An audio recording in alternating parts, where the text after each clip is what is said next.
Welcome to the deep dive. Have you ever found yourself wrestling with ancient prophecies, especially the ones filled with these incredible, almost sci-fi visions? Oh, absolutely. Flying creatures, wheels full of eyes. A man made of fire.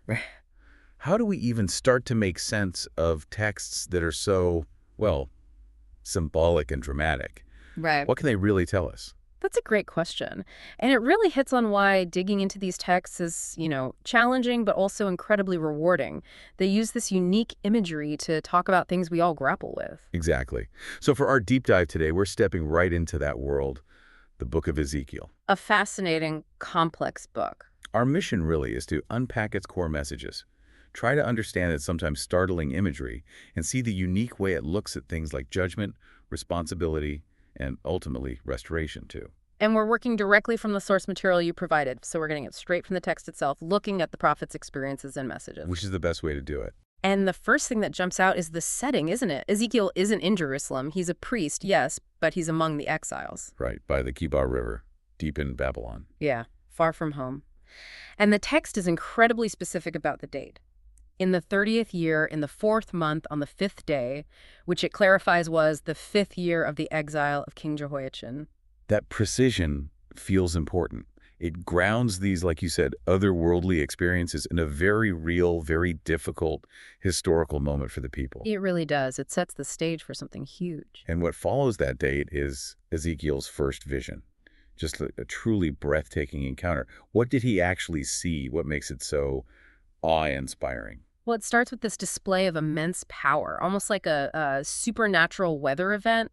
He sees a windstorm coming out of the north, an immense cloud with flashing lightning and surrounded by brilliant light. Wow. And the center of it looked like glowing metal, and inside this storm, 4 living creatures. Okay, and these aren't ordinary creatures, right? What's the description? They sound almost alien. They are complex, highly symbolic. Their basic form was that of a man, but each one had 4 faces and 4 wings. 4 faces. Yes, a man's face, a lion's on the right, an ox's on the left, and an eagle's face. Scholars often link these to different aspects of God's character or maybe his sovereignty over all creation. Interesting. What else? Their legs were straight, feet like those of a calf, but gleaming like burnished bronze, and under their wings, hands of a man. Hands. Okay. And how do they move? That's fascinating, too. Each one went straight ahead. They did not turn as they moved. It suggests this sort of unwavering purpose, no deviation. Determined. And their appearance was like burning coals of fire or like torches moving like flashes of lightning, just radiating divine energy and speed. Okay, so powerful creatures, strange faces, fiery movement, and then there are the wheels. They sound just as bizarre. They really do. Ezekiel sees a wheel on the ground beside each creature. They sparkle like chrysolite, which is this brilliant yellow-green gem. And their structure. Very unusual, like a wheel intersecting a wheel. It gives you this image of complex, multi-directional movement, maybe, all-encompassing. Right, able to go anywhere without turning. Exactly. They moved in any one of the 4 directions the creatures faced. The wheels did not turn about as the creatures went. And the rims, get this, they were high and awesome and full of eyes all around. Eyes everywhere. That's such a striking image. What do you think that symbolizes? Well, it's often interpreted as symbolizing God's omnipresence, his all-seeing knowledge. Nothing escapes his notice. It's intense. And above all this, what's capping off the vision? Above the creatures' heads, there was what looked like an expanse, sparkling like ice and awesome, a sort of crystalline platform. Okay. And above that expanse, what looked like a throne of sapphire, beautiful blue. And on the throne, a figure like that of a man. But the description is fiery, like glowing metal as if full of fire from the waist up, and light fire below that, surrounded by brilliant light, like a rainbow in the clouds. This, the text says, was the likeness of the glory of the Lord. Just overwhelming. And Ezekiel's reaction. Immediate and total. He fell face down.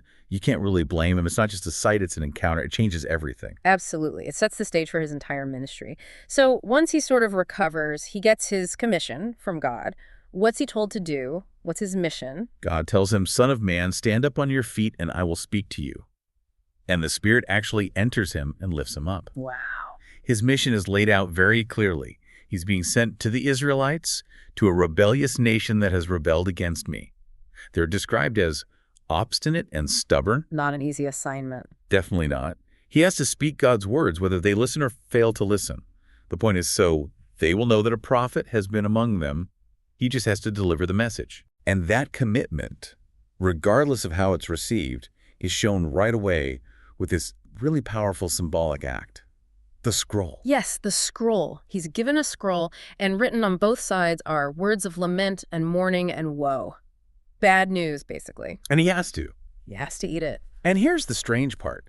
It tasted as sweet as honey in his mouth. That seems like such a contradiction. A message of woe tasting sweet. What's going on there? It's a profound image. It suggests that for the prophet, receiving and internalizing God's word, any of God's word, even a harsh message, is fundamentally good.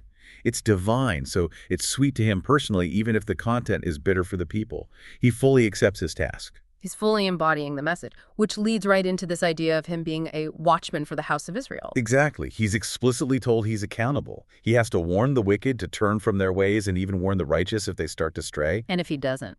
If he fails to warn them, their blood is on his hands, essentially. It hammers home this theme of individual responsibility. It's not just about hearing, it's about acting, and warning others is part of that responsibility.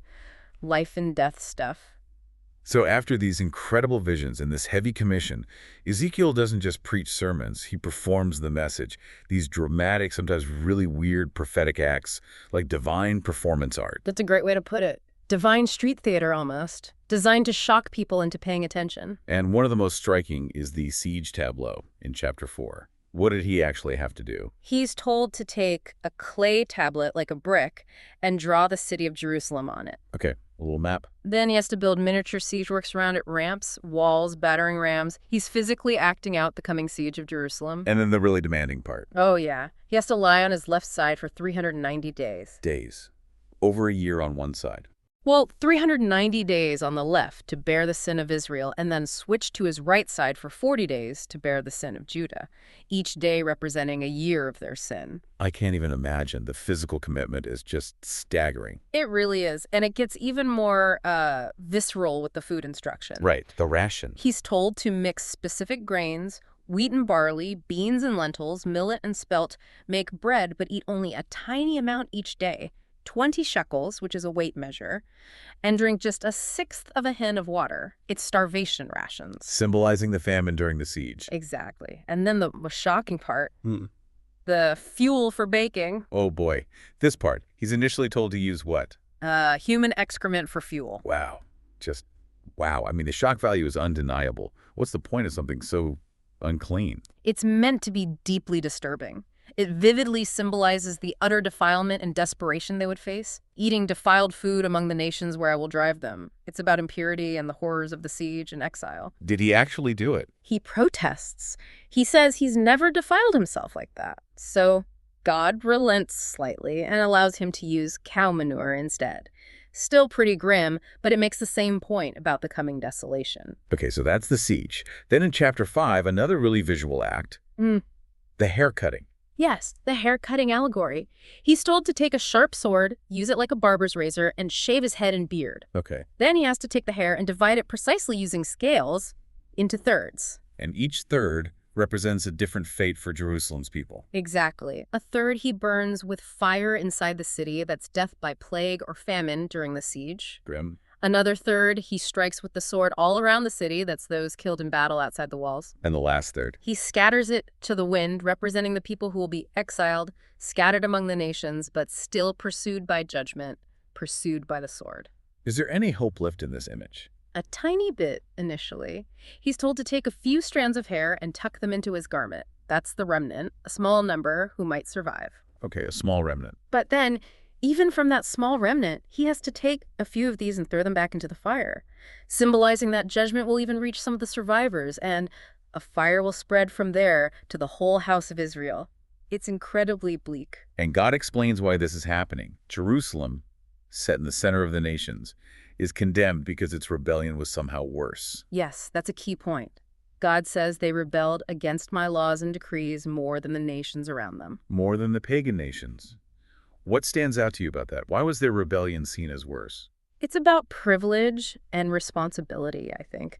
They were God's chosen people, given the law, meant to be a light for them to be more corrupt, more rebellious than nations who didn't have that direct revelation. It's a profound betrayal. It's like the greater the light, the deeper the shadow when you turn away. That makes sense. And the consequences listed are just horrific. Fathers eating children, plague, famine, sword, scattering, total devastation. It's a complete unraveling of society and divine blessing. And maybe the most personally gut-wrenching prophetic act comes in chapter 24, Ezekiel's silent grief. Yeah, this one is tough. On a very specific date, the 9th year in the 10th month, on the 10th day, which the text implies is the exact day Nebuchadnezzar started the siege of Jerusalem. Wow, real-time prophecy. God tells Ezekiel, I am about to take away from you the delight of your eyes with one blow. The delight of his eyes. Who is that referring to? It becomes clear it's his wife, but God forbids him from mourning publicly, no lament or weep or shed any tears. He can't even cry. He has to groan quietly, keep his turban on, his sandals on, not perform the usual mourning rituals like eating the customary food of mourners. It's a sign of grief so deep it's beyond expression. And His wife dies that very evening. oh my goodness. And the next morning, Ezekiel does exactly as commanded. No public mourning. His personal agony becomes a message for Israel. What was the message? It was chillingly direct. Ezekiel will be assigned to you. You will do just as he has done. When their stronghold, their joy and glory, meaning the temple, and their sons and daughters are taken away. They won't be able to mourn either. Exactly. They will be stunned into silence, left to waste away because of your sins and groan among yourselves. Just like Ezekiel. His suppressed grief becomes a mirror for the nation's coming shock and devastation. These actions are so powerful because they show the depth of the problem. Yeah. It wasn't just surface-level stuff. Which brings us to the corruption itself. Chapter 8, he's taken in a vision back to Jerusalem. Right, to the temple complex, the north gate of the inner court. Yeah. And right there stands the idol that provokes to jealousy. Idolatry, right at the heart of things. But it gets worse, doesn't it? He's shown even more detestable practices happening in secret. Oh, much worse. He sees 70 elders of the house of Israel, the leaders, secretly worshiping in a hidden chamber. Images carved on the walls, all kinds of crawling things and detestable animals and all the idols of pagan nations. And they're doing it in the dark, thinking, the Lord does not see us. It's this hidden, pervasive cult among the leadership. Unbelievable, like a secret society within the temple walls. And other things. Yes, he sees women at the North Gate mourning for Tammuz, which was a Mesopotamian fertility god, a pagan ritual right there. And then the sun worship. Right at the entrance to the temple itself, about 25 men, with their backs deliberately turned towards the temple, facing east, bowing down to the sun. It's the ultimate rejection of God, right in his own house. Just layer upon layer of idolatry and betrayal, which is explored further in those really graphic allegories of the promiscuous sisters in chapters 16 and 23. Yes, chapter 16 starts with Jerusalem's origin story. God found her like an abandoned infant thrown out into the open field. Vulnerable, unwanted. But God rescued her, nurtured her, made you grow like a plant, clothed her, gave her beautiful jewelry, made a covenant with her, made her royalty, a queen. A beautiful beginning. But then the betrayal. She trusted in your beauty and used your fame to become a prostitute, lavishing God's gifts on anyone who passed by, taking the fine jewelry God gave her and making male idols for herself. it's portrayed as spiritual adultery. Absolutely. Offering God's oil and incense to idols, even sacrificing her own children, your sons and daughters whom you bore to me, burning them as food to the idols. It's horrific. She's explicitly called an adulterous wife. And compared unfavorably to her sisters, Samaria and Sodom. Which is shocking in itself. But then it says Jerusalem became more depraved than they. So bad that she made Samaria and even Sodom seem righteous by comparison. Wow. And it even defines Sodom's sin quite broadly here, doesn't it? It does. Not just the commonly cited sins, but arrogant, overfed, and unconcerned. They did not help the poor and needy. It broadens the definition of wickedness to include social injustice and neglect of the vulnerable. That's a really important point. Then chapter 23 continues this theme with Oholah and Oholibah. Right. Oholah representing Samaria, the northern kingdom, and Oholibah representing Jerusalem, the southern kingdom, both depicted as sisters who were promiscuous from their youth in Egypt, symbolizing Israel's early tendency towards idolatry. Oholah, Samaria, chased after the Assyrians, relied on them, adopted their ways, and was eventually destroyed by them. Exactly. But Oholibah, Jerusalem, it says, learned nothing. She was more depraved in her lust. She chased after the Assyrians, and then the Babylonians, the Chaldeans, portrayed in red. And the language gets incredibly graphic here, recalling her youth in Egypt and lusting after their lovers whose genitals were like those of donkeys and whose emission was like that of horses. I mean, that's really explicit. Why such intense, frankly offensive language? It's meant to shock and disgust. It strips away any romantic notion of political alliances or spiritual compromise. It portrays Jerusalem's unfaithfulness to God, her chasing after foreign powers and gods, as something utterly debased, repulsive, and degrading. It's hammering home how God views this betrayal. There's no ambiguity. And the judgment matches the offense. Yes. The very lovers she chased, the Babylonian Chaldeans, will be the instruments of her punishment. They will come against her, strip her naked, mutilate her, cutting off noses and ears, kill her children, burn her houses. She will have to drink your sister's cup, the cup of wrath, which is large and deep, bringing scorn and derision. It's a devastating picture. And Ezekiel doesn't just condemn the people generally, he targets the leaders specifically. Chapter 13 talks about the foolish prophets. Right. Woe to the foolish prophets who follow their own spirit and have seen nothing. They're compared to jackals among ruins. White jackals. They scavenge, they don't bill, they fail to repair the wall, meaning they didn't address the moral decay or call people to righteousness. Instead, they just offered false hope. Saying peace, peace. When there is no peace. It's like putting whitewash on a crumbling wall. It looks okay for a moment, but it provides no real strength and will collapse in the storm of judgment. They told people what they wanted to hear, not what they needed to hear. And it wasn't just the prophets, right? The officials, the priests. The whole system was corrupt, according to chapter 22. Princes shed blood for unjust gain. People disrespect parents, oppress foreigners, mistreat orphans and widows. Priests violate God's law, do violence to my law, profane holy things, can't distinguish between sacred and common, ignore the Sabbaths. They're supposed to be the moral guides. And the officials are like wolves tearing their prey, driven by greed. And the prophets, they just whitewash these deeds, covering up for the corrupt leaders. God laments that there was no one willing to build up the wall and stand before me in the gap, no one to intercede or stand for righteousness. A total failure of leadership. But amidst all this collective guilt, Ezekiel makes a crucial shift, doesn't he? Towards individual accountability. Yes, this is huge, especially in chapters 18 and 33. He directly confronts that common proverb, the fathers eat sour grapes and the children's teeth are set on edge. The idea that children automatically suffer for their parents' sins. Exactly, generational guilt. But God emphatically declares through Ezekiel that this proverb will no longer be used in Israel. So what's the new principle? Personal responsibility. The soul who sins is the one who will die. It's incredibly clear. If a righteous person sins, they'll be held accountable for their sin. If a wicked person turns from their sin, they will live. Regardless of their current act. Regardless, God explicitly says he takes no pleasure in the death of the wicked, but rather that they turn from their ways and live. It shifts the focus entirely onto individual choice and the possibility of repentance. Your destiny isn't predetermined by your ancestors, it's determined by your own actions and relationship with God. That's a profoundly important message, especially for people in exile feeling hopeless. It gives them agency. Absolutely. It's a call to personal decision. Now, Ezekiel's focus wasn't solely on Israel. He also delivers prophecies against the surrounding nations. Tyre is a major example. Yes, chapters 26 to 28 deal with Tyre, this incredibly wealthy, powerful island city-state, a major trading hub, gateway to the nations. They apparently rejoiced when Jerusalem fell, thinking they'd profit. It seems so. But God says, I am against you, O Tyre. He predicts its destruction by Nebuchadnezzar of Babylon, who will break down its walls and towers, leaving it like a bare rock, a place for fishermen to spread their nets. And the description of its wealth is amazing. It really is. The book includes this detailed lament, almost like an inventory of its trade empire.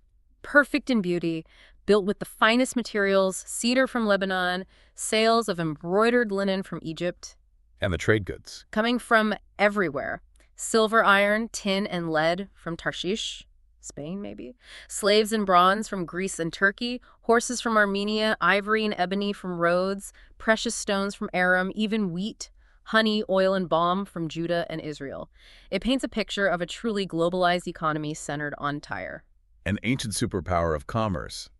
But what was its fatal flaw? Pride. Arrogance. Chapter 28 contains this lament for the ruler of Tyre who actually declared, I am a god, I sit on the throne of a god. Wow, that's bold. Extremely. He's described in almost supernatural terms, the model of perfection, full of wisdom and perfect in beauty, as if he were in Eden, the garden of God, adorned with every precious stone. He's even called anointed as a guardian cherub. Like an angelic being. It implies an incredibly high, perhaps divinely appointed status initially, but then wickedness was found in him, linked to his widespread trade, which led to violence. His heart became proud because of his beauty and splendor. So his success corrupted him. Exactly. And because of this pride and violence, he's cast down, expelled from the mountain of God, consumed by fire from within. It's this dramatic fall from grace, a powerful warning against hubris born of wealth and power. A lesson that resonates even today. Then there's Egypt, another major power. How is Egypt portrayed? Not very flatteringly. In chapters 29 to 32, Pharaoh, the king, isn't depicted as a mighty ruler, but as a great monster, like a crocodile, lying among your streams, the Nile, boasting, "The Nile is mine, I made it for myself." More pride. Yes, and a false sense of security based on Egypt's own power. God says he'll put hooks in your jaws, drag him out, and leave him stranded in the desert. And Egypt's role as an ally to Israel. Utterly unreliable. It's called a staff of reed.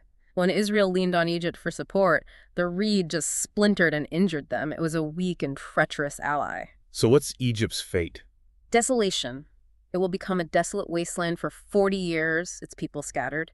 Then they'll be gathered back, but only to be a lowly kingdom, never again powerful enough to dominate other nations. And interestingly, Nebuchadnezzar, the Babylonian king who besieged Tyre, gets Egypt as a reward. Yes, the text explicitly says God will give Egypt's wealth to Nebuchadnezzar and his army as pay for their hard work besieging Tyre, because they were acting, unknowingly perhaps, as God's instrument of judgment.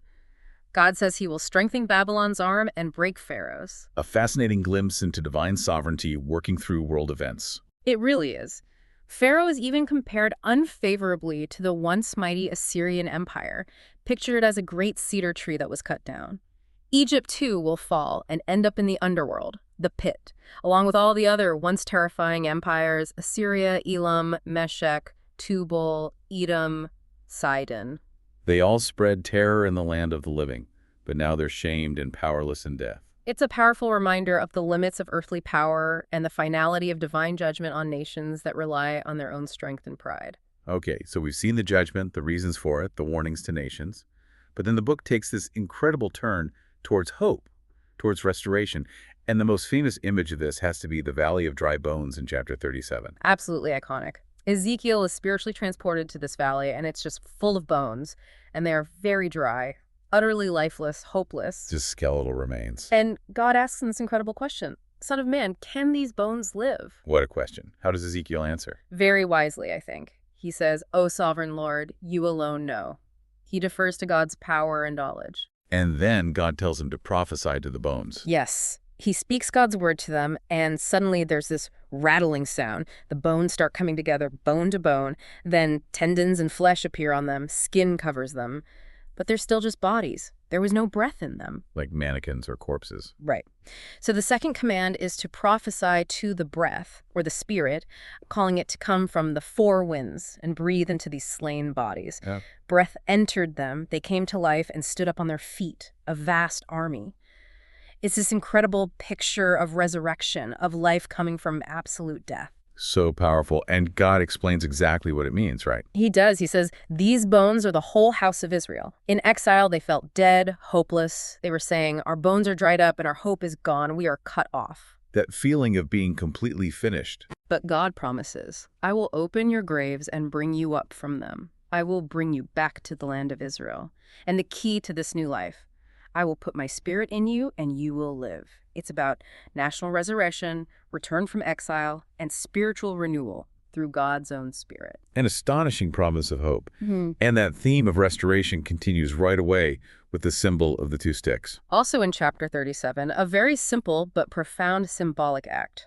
Ezekiel takes one stick and writes on it, basically, for Judah, representing the southern kingdom. Okay.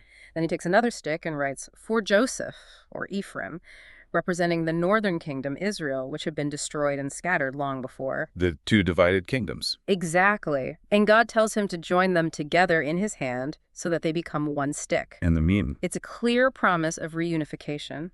God himself will take the two divided houses of Israel and Judah and make them one nation in the land. No more division. Under one king. Yes, one king over all of them, who is identified as God's servant David, pointing towards a future ideal Davidic ruler.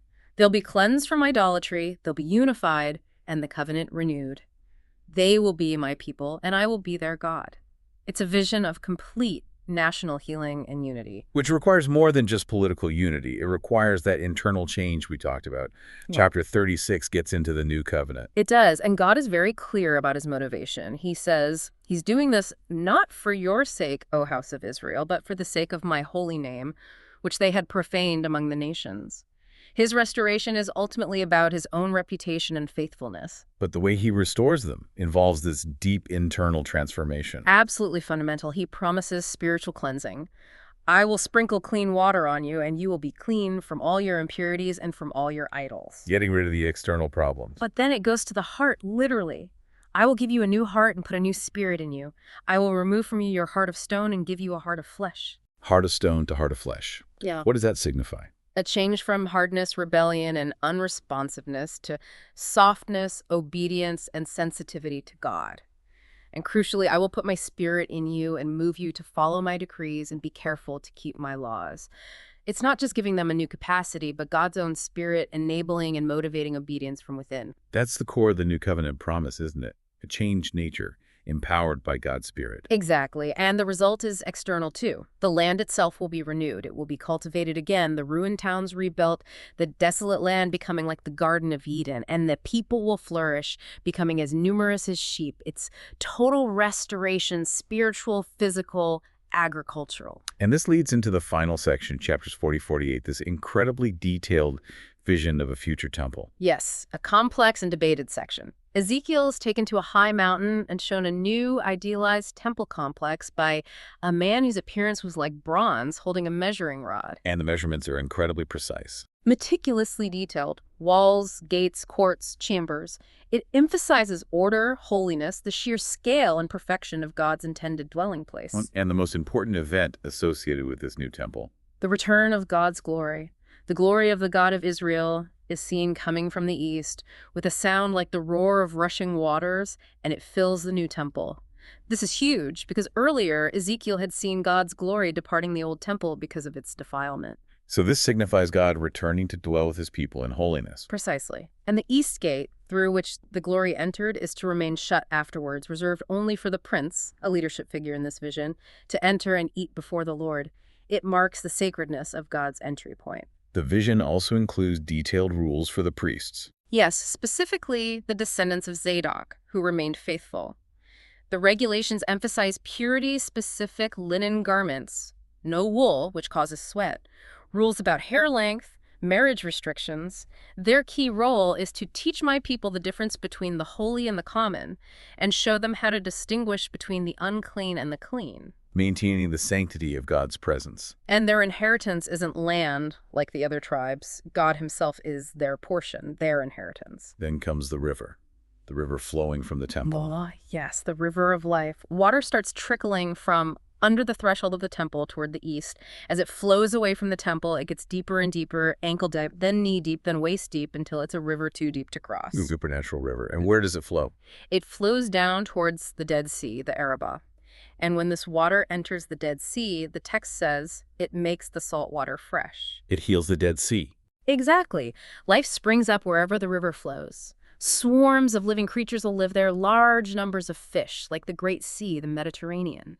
It turns a place of death into a place teeming with life. What an incredible symbol of renewal. And along the banks of this river, fruit trees of all kinds will grow. Their leaves won't wither. They'll bear fruit every single month because the water from the sanctuary flows to them. Constant abundance. And their fruit will serve for food and their leaves for healing. It's this picture of paradise restored, with life, sustenance, and healing flowing directly from the presence of God in the temple. Just beautiful. And the vision concludes with the redistribution of the land. Yes, the land is reallotted among the 12 tribes, with Joseph getting a double portion, Ephraim and Manasseh. But there's a really interesting inclusive element here. The inclusion of foreigners. Yes. It says that aliens who have settled among you and who have children are to be treated as native-born Israelites and given an inheritance of land right alongside the tribes they live among. That feels quite radical for its time, extending the promise beyond ethnic lines. It's a vision of a restored community that's defined more by relationship with God and dwelling in his land than by pure ancestry. And finally, the city itself. Its gates are named after the tribes. But the city as a whole gets a new name. A final, powerful name that sums up the entire vision of restoration. Yahweh Shammah, which means the Lord is there. The ultimate promise. God's presence dwelling securely and permanently with his people in a restored, healed, and holy community. That's the climax of the book. So what a journey. We've gone through these terrifying visions of judgment, these really dramatic symbolic acts showing despair and destruction. The reasons for it, the corruption, the individual responsibility. Right, and then these incredibly detailed prophecies of hope, ultimate restoration, of the people facing consequences, yes, but also promised a new heart, a united future, a healed land. All flowing from that restored temple, that place where God dwells. It really is a complete arc. From utter devastation to profound renewal, all centered on God's presence and his faithfulness, despite the people's failures. It covers the full spectrum of judgment and grace. So here's something to think about as we wrap up. What does it mean for you, listening now, when you encounter a vision like this? One that describes not just individuals, but a whole community being transformed from the inside out, where even the land itself, the environment, is healed by this river of life. And where the city's ultimate identity, its very name declares, the Lord is there. How might that ancient vision of total restoration, of God's presence making everything new, speak into areas of our own lives, or maybe our communities, that feel desolate, divided, or just dry? Until next time, keep exploring, keep questioning, and keep getting well informed. Thanks for joining us for this deep dive.